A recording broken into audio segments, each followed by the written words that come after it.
You've been told life is fair, that good deeds bring reward, and honesty brings peace. But what if I told you that was a lie? That life is not a moral journey, but a game, and most people are losing because they don't even know the rules? The eternal struggle of mankind to win a game he never chose to play. You wake, you work, you obey, believing you are free. But freedom without understanding is merely a prettier form of slavery. I am Niccolo Machiavelli, and tonight I will teach you not how to play life, but how to hack it. To hack this game, you must first see it for what it is, a theater of masks. Every smile hides an agenda. Every promise conceals a negotiation. The wise learn to observe patterns. The fools drown in emotion. Rule 1. The world rewards strategy, not goodness. You have been taught since childhood that goodness is the highest virtue, that honesty and compassion lead to success, that kindness will bring you peace. But look around you. Look at the powerful, the wealthy, the adored. Are they saints, or are they players who understood that life rewards not virtue but strategy? The truth is uncomfortable. The world does not operate on fairness. It operates on leverage. The kind man is often used, the honest man is often deceived, and the selfless man is often forgotten. The one who moves ahead is the one who can calculate his kindness, who can use virtue as a tool, not as a weakness. You see, goodness is a mask that protects the strategic mind. It disarms enemies, earns trust, and invites opportunity. But when goodness is blind, when it becomes an uncontrollable impulse, it transforms into a weapon others will turn against you. The generous ruler who gives everything to his people becomes poor. The honest servant who tells all truths becomes disposable. The loyal lover who never questions becomes betrayed. The greatest minds in history understood that morality must serve purpose, not emotion. You must know when to be kind and when to withdraw kindness. You must learn that honesty is a luxury, not a duty. And above all, you must realize that goodness without strategy is not virtue. It is self-sacrifice disguised as nobility. Ask yourself this: when you give your time, your loyalty, your trust, do you give it because it is wise or because you fear disapproval? Because if your goodness is born from fear, then it is no longer good. It is servitude. The world does not honor servants. It consumes them. The cunning understand this. They give selectively. They smile with intent. They appear virtuous, not because they are good, but because virtue opens doors that aggression cannot. Their kindness is calculated, their morality conditional, their loyalty negotiable, and that is why they thrive where others fall. Let me tell you a secret about power. Most of the world's moral systems were not created to make you strong. They were designed to keep you obedient. Every institution that tells you to be humble, be patient, forgive everyone, does not wish to free you. It wishes to tame you. For a man who forgives everything never seeks justice. A man who waits forever never takes opportunity.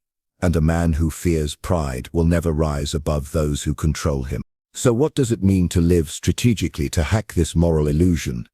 It means to stop playing the game by rules written by your masters. It means to study human nature as it is, not as you wish it to be. Understand that men are moved by fear, greed, vanity, and desire, not by ideals. If you appeal to those forces, you will command them. If you ignore them, they will devour you. When you speak, do not speak every truth. Truth is powerful, too powerful to be given freely. Speak it when it serves you, conceal it when it doesn't. When you act, do not act only from emotion. Act from observation, calculation, timing. Let your goodness appear spontaneous, but let it always serve a greater move. The crowd will praise your virtue. You will know it was strategy. A ruler who is loved but not feared will be betrayed. A man who is honest but not respected will be replaced. A woman who is selfless but not aware will be forgotten. To win this game, you must become both wolf and shepherd, gentle in sight, dangerous in silence. When people call you good, accept their praise, but never let it define you. Let them believe in your kindness, while you remain aware of your purpose. Let them think you are innocent, while your mind works like an architect behind the curtain. The strongest player is the one who can disguise his ambition beneath the cloak of virtue. Because when others think you harmless, they lower their guard. When they believe you selfless, they show you their weaknesses. When they assume you are naive, they reveal their motives. And in that moment, you will see the board clearly. You will know who is sincere, who is pretending, and who can be used. Goodness, then, is not to be abandoned. It is to be mastered. It is your most effective disguise, your most persuasive language. But never let it command you. The moment you let morality dictate your strategy, you surrender your control to the expectations of others. Remember, the wise man does not reject virtue. He weaponizes it. He uses kindness to disarm, mercy to confuse, generosity to command loyalty. He turns morality into an art form, not a rule. The fool obeys the moral code because he fears guilt. The strategist bends it because he understands power. Do not fear being misunderstood. The world will call you cold, manipulative, ruthless, because you no longer let its illusions control you. They will call you immoral, simply because you refuse to be their puppet. But every empire, every leader, every visionary who reshaped history was once called immoral by the powerless. So when you stand in the light of your ambition, when your silence makes others nervous, when your mind outpaces their deceit, know that you are no longer playing the game. You are rewriting it. The world rewards strategy, not goodness. Rule 2. Power lies in perception. In this game called life, power does not belong to those who possess truth. It belongs to those who control perception. Men do not see the world as it is. They see it as it is shown to them. The greatest ruler, the most cunning mind, the most victorious leader. Each one understood that perception is the weapon that conquers hearts long before armies conquer cities. You may have heard that actions speak louder than words, but that is only half the truth. In reality, it is appearance that shouts louder than both. A man can be weak, yet appear strong. He can be foolish, yet appear wise. He can be corrupt, yet appear righteous. And the world, being shallow in its observation and desperate for illusion, will worship the image while ignoring the essence. To hack life, you must stop trying to be understood and start learning to be perceived correctly. You do not need to be powerful in reality. You need to look powerful convincingly enough that others act according to your illusion. The perception of control, the perception of knowledge, the perception of certainty. These are more valuable than the actual possession of them, because in the end, people follow what they believe to be true, not what actually is. Observe the world around you. The richest are not always the most skilled. The admired are not always the most deserving. The trusted are not always the most honest. Yet they dominate because they have mastered the theater of appearance. Every gesture they make, every silence they hold, every word they choose, all are tools crafted to shape the perception of those watching. Let me tell you something dangerous. Power can be an illusion that becomes reality. When others believe you have control, they will give you control. When they think you are confident, they will treat you as competent. When they think you are strong, they will submit before you ever need to strike. The illusion creates the reaction, and the reaction becomes reality. That is the secret mechanism behind influence, behind leadership, behind charisma. Perception is the currency of this game, and every move you make spends or earns it. The weak waste it through emotion and desperation. The wise invest it through timing and restraint. The strong rarely speak of their power. They let silence do the work. The ambitious do not chase approval. They create curiosity. The more people wonder about you, the more they imagine. And imagination, my friend, is more powerful than truth. In this world, mystery is a form of authority. The one who speaks little commands attention. The one who reveals nothing commands fear. The one who hides his motives behind calmness becomes unreadable. And the unreadable mind terrifies the predictable one. Learn to make silence a language. Learn to make uncertainty your ally. People fill the void of your silence with their own fears, their own fantasies, their own projections. And that is how perception becomes your soldier. Do not underestimate the value of image.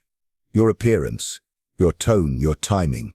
These are the tools that shape how others interpret your essence.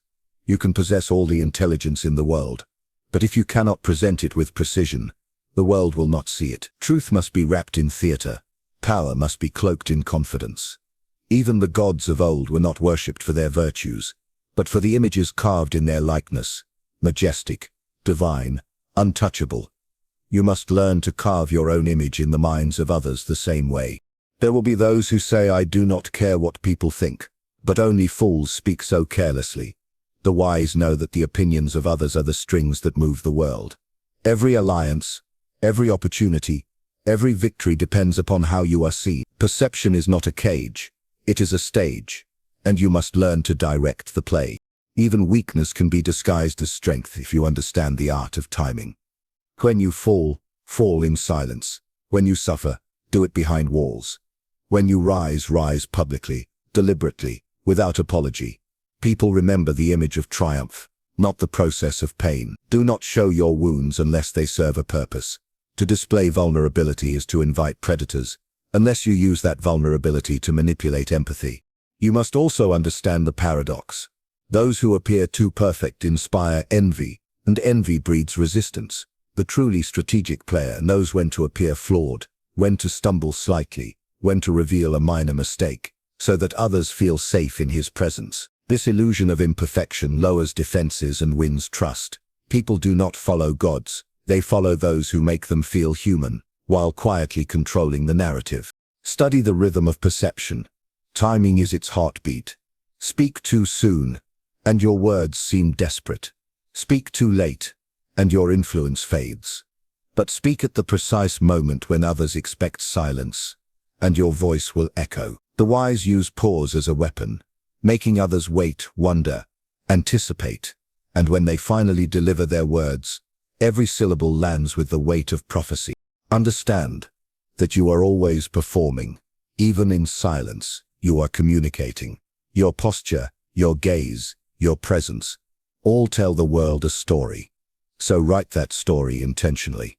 If you wish to be respected, act as if you expect respect. If you wish to be followed, move as if your direction is certain. The illusion must precede the belief. Belief will then follow naturally. Perception can also destroy. One rumor, one careless word, one moment of weakness shown to the wrong audience, and your carefully built illusion collapses. Therefore, guard your reputation as a king, guards his crown. You can survive without wealth. You can recover from loss. But once your perception shatters, rebuilding it is nearly impossible. The world forgets truth quickly but remembers humiliation forever. So master the art of invisibility and revelation. Reveal only what strengthens your image. Conceal what weakens it. Show confidence when uncertain. Show calmness when enraged. Show control when surrounded by chaos. The crowd will always assume that what they see is what you are, so show them what you want them to believe. The true player of life does not waste time convincing others. He allows them to convince themselves. He does not chase admiration. He becomes the mirror of their desires. Every person who meets him sees what they want to see, and that is how one man can rule 1,000 minds without ever lifting a sword. Power lies not in truth, but in the illusion of truth. Rule 3. The art of strategic detachment. In this game called life, most men lose not because they are weak, but because they are attached. They cling to people, to opinions, to memories, to emotions that no longer serve them. And the more they cling, the more predictable they become. Predictability is death in a world built on power. To truly rise, one must master the cold art of detachment, not from humanity but from illusion. You have been told that feeling deeply makes you alive, but feeling without control makes you a slave. The wise man does not extinguish emotion, he governs it. He learns to observe the fire without being burned by it. The moment you react blindly, you hand your enemy the map to your mind. Every outburst, every confession, every uncontrolled passion reveals what can be used against you. The powerful remain still when others tremble. They smile when others rage. They watch as the desperate destroy themselves in the chaos of their own emotions. To master life's game, you must become the calm eye within every storm, silent, calculating, untouchable. Imagine a man insulted before a crowd. The fool reacts instantly, defending his pride, shouting to prove strength. The wise man remains silent, his expression unchanged. The crowd watches confused, uncertain. His silence becomes mystery, his restraint becomes dominance. Because control is not weakness, it is the highest form of strength. The one who cannot be provoked controls every interaction. Attachment blinds judgment. When you are too attached to people, you fail to see them as they are. You start to see them as you want them to be. You forgive deceit because you crave loyalty. You overlook betrayal because you fear loneliness. You stay where you are not valued because you fear the silence that follows leaving.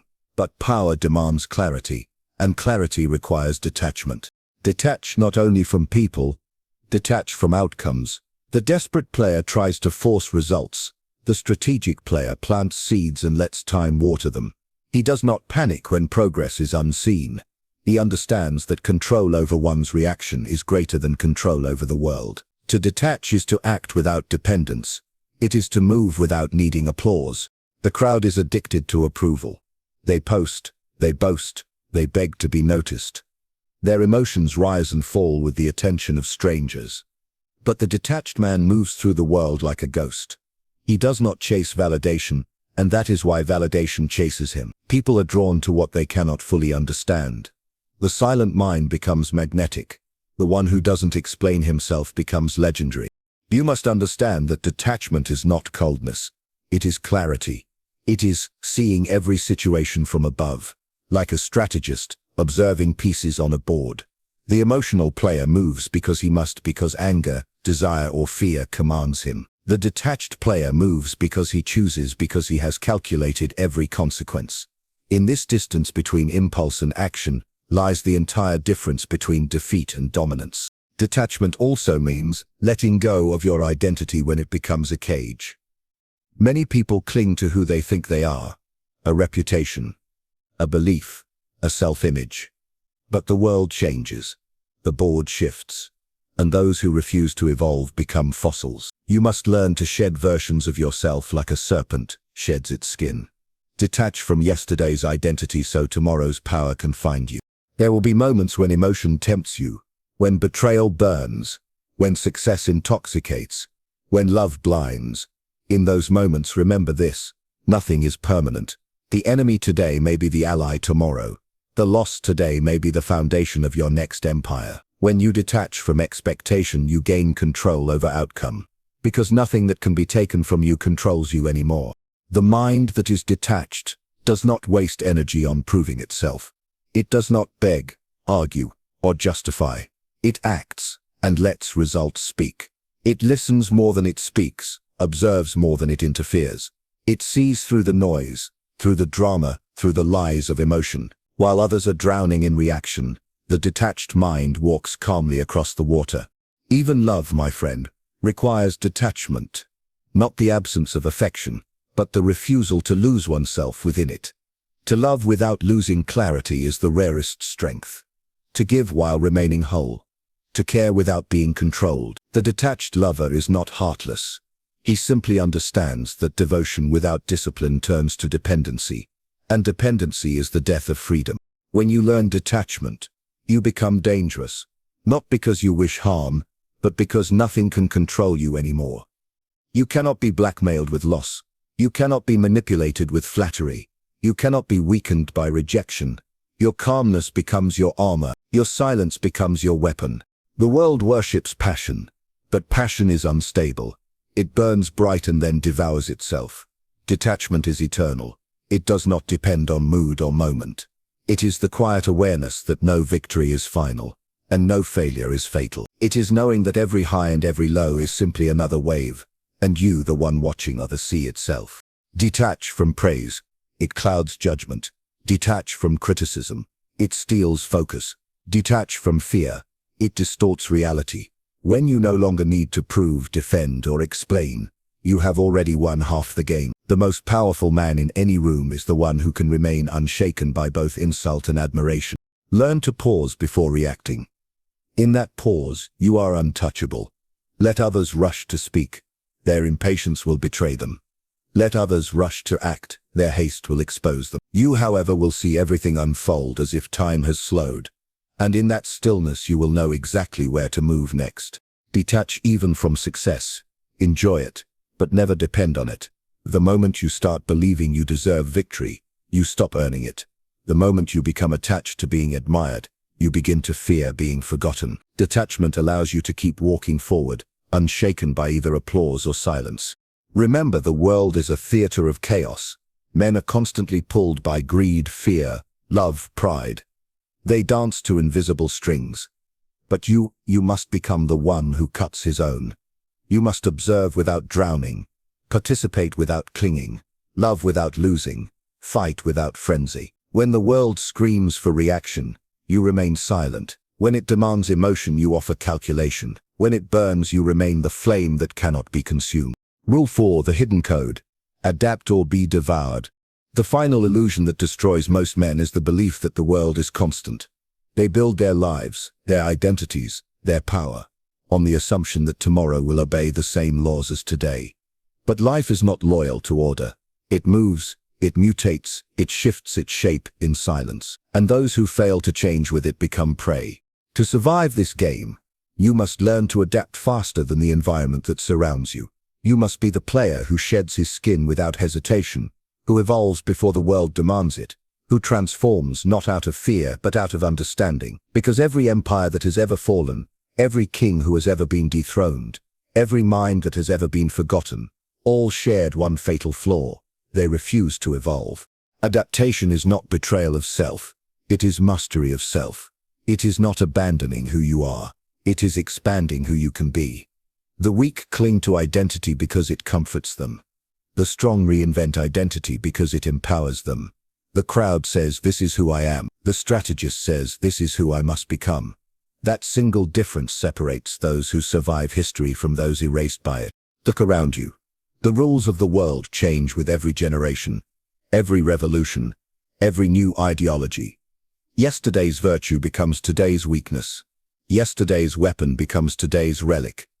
To cling to the past is to be devoured by it. The man who cannot change becomes a monument. Admired perhaps, but motionless. And what is motionless in a living world is already dead. Adaptation is not simply survival. It is power in motion. When others resist change, when they fear it, when they cling to the old ways out of pride or nostalgia, you move quietly through the cracks they cannot see. You take what they call chaos and turn it into opportunity. You turn confusion into advantage. Because the adaptable man does not wait for the storm to pass. He learns to ride the wind. Do not mistake adaptability for weakness. To bend is not to break. To adjust is not to surrender. The oak that refuses to bend is the first to snap in the storm, while the reed survives by bowing. The world belongs to those who can become water, shapeless, formless, yet capable of filling any space, taking any form, crushing any stone. Even in human nature, adaptability is the rarest strength. Most people are addicted to familiarity. They worship comfort like a god. They build their existence around routine, around certainty, around the illusion of control. But the strategist knows that certainty is death disguised as peace. The moment you stop learning, you start decaying. The moment you grow comfortable, the world starts evolving past you. To adapt is to observe without bias. It is to read the room, the era, the mind of the masses. It is to understand when aggression wins and when patience conquers, when to speak like a prophet and when to act like a shadow. The adaptable mind has no fixed form. It can appear moral or ruthless, humble or commanding, visible or invisible. It shifts its tone, its face, its energy to match the climate, but never its essence. Change does not ask for your permission. It arrives unannounced, and it shows no mercy. You can resist and be broken, or flow with it and grow stronger. The greatest mistake is believing that what once worked will always work. The strategies that built your first success can destroy your second. The habits that once gave you stability can become the chains that trap you. Adaptation is the act of continuously outgrowing yourself before the world forces you to. The adaptable do not fear loss. They understand that loss is often the signal of evolution.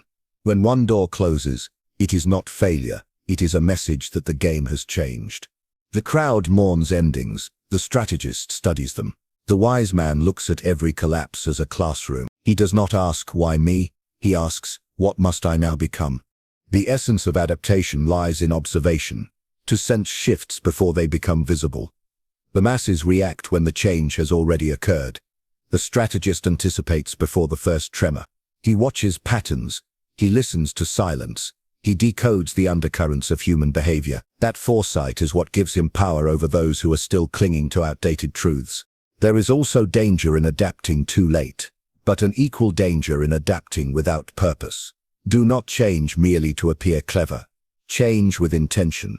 Each transformation must bring you closer to mastery. The chameleon changes colors not out of confusion but for survival. The wise change not to impress, but to endure. In the political halls, in business, in love, in war, adaptability is the mark of longevity. The same man who rules through fear must sometimes rule through charm. The same leader who commands with words must sometimes disappear into silence. The same thinker who once destroyed the old order must eventually learn to defend the new. Every stage of life demands a different version of you. Even in solitude, adaptability matters. You must adapt to the changing seasons of your own mind. There will be times when silence feels heavy, when ambition feels hollow, when power feels meaningless. The fool resists these moments. He fears them, but the wise man knows that even inner chaos is part of transformation. The self, too, must be reinvented again and again. Adaptation demands humility. The humility to admit that what you know may no longer serve you. Pride is the enemy of evolution. It blinds you to new information, deafens you to warning signs, and convinces you that success is permanent. But nothing is permanent. Not fortune, not power, not relevance. The moment you believe you have arrived, the world will remind you that you have only paused. Do not fear being underestimated. The adaptable often hide their strength in plain sight. While others boast of what they know, you learn quietly what they do not. While they defend their fixed positions, you move unseen around them. And when the world changes overnight, they will wake up confused, while you will already have become something new. You must learn to evolve not once, but endlessly. Each version of you must die for the next to be born. Each comfort must be broken for clarity to emerge. Adaptation is the continuous act of killing who you were to become who you must be. In this game, stagnation is slow death. The moment you stop adjusting, you start eroding. The moment you become predictable, you become prey. So remain fluid, remain aware, remain untied to yesterday's truths. Life will always change its rules without warning. And when it does, the adaptable will not merely survive. They will take the throne left behind by those who could not. Understand this. Every man is born a player, but few learn to be the architect of the board itself. When you master perception, emotion, and adaptability, you cease to be a pawn. You become the designer of fate. So go and play the game wisely, not as the righteous, not as the victim, but as the one who sees beyond illusion. Life is not about winning. It is about understanding the design and rewriting it in your favor. Remember, the game was never meant to be fair, but it can always be hacked.